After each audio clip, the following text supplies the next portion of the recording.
Hello! In this video, we will populate the P&L statement we have been working on using the SUMIF function. It is crucial to make things as efficient as possible with Excel because the program offers a steep and rewarding learning curve. The structure that we gave to our database will allow us to populate the P&L sheet efficiently, typing the formula only once. So, I'll type SUMIF within C4 and start selecting the function's arguments. First, we need to select the criteria range. That will be the column where we have done our mapping, column J. Please note that I am fixing J because I want it to remain fixed when we copy the formula to the left and to the right. Okay, so now is the time to select our first criteria. That will be the cell B4 in the P&L sheet. Net sales. Let's fix its column reference. Our first set of criteria range and criteria is ready. We need to select the sum range. Our sum range will be the column F within the database. I want this reference to remain flexible as we will copy the formula for the other years and the unfixed columns will switch from one year to the next exactly in the way that we need them to. Okay, our function is ready. Press Enter and we see the result. Given that we have indicated that numbers are in millions, we need to convert them into millions by dividing the formula by 1 million. Okay, that's better. Now, let's copy the formula for the rest of the unpopulated cells.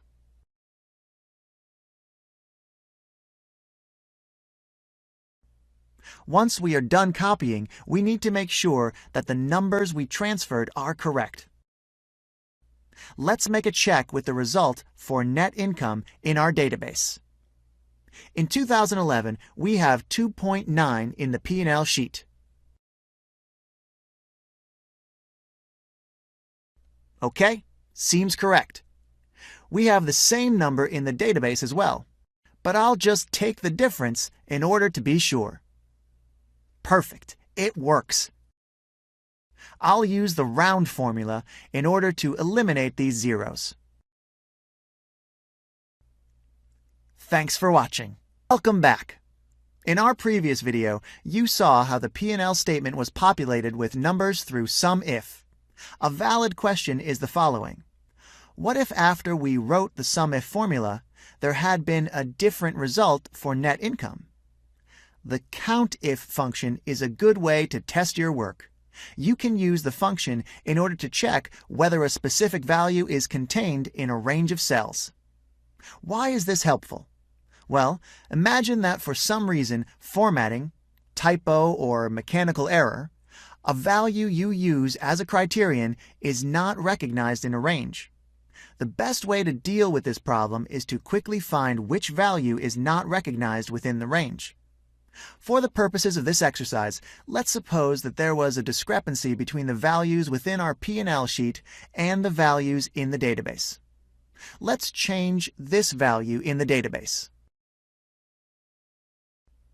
As you can see, our check in the P&L sheet will immediately show that there is an error. How do we find the problem? As we said, we'll use the COUNTIF function. The range will be our P&L statement, and it has to be fixed.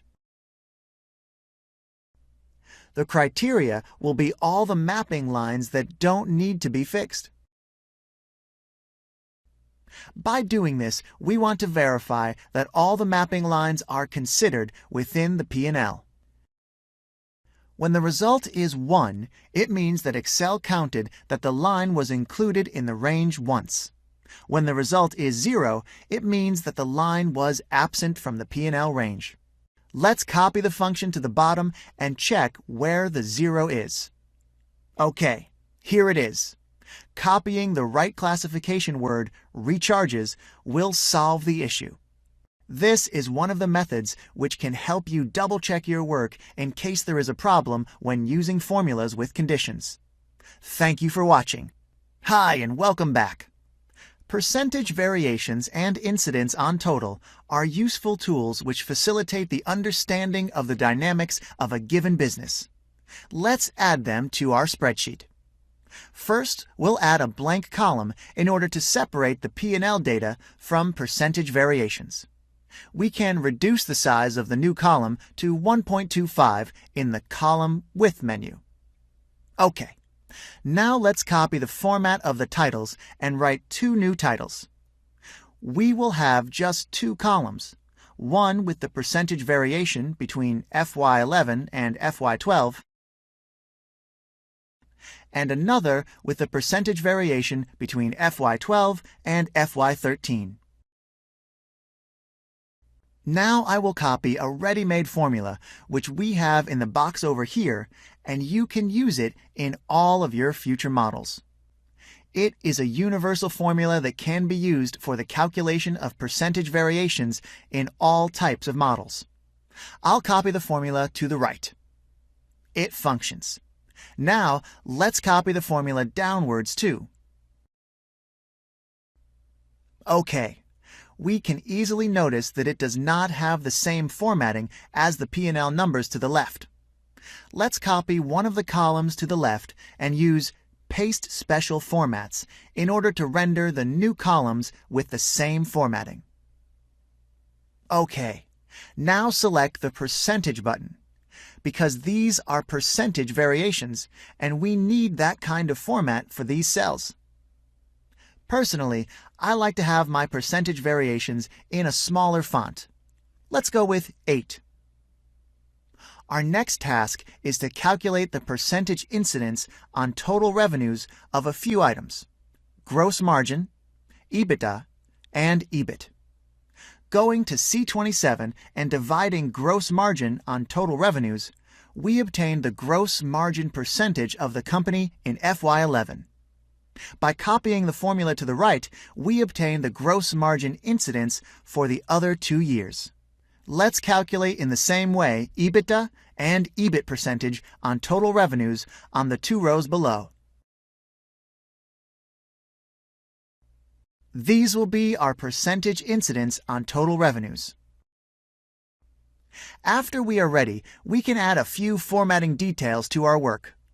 Color the cells in light gray and give them a font of 8, just like the one for percentage variations. After the adjustments that we made, our P&L looks much better. Thank you for watching.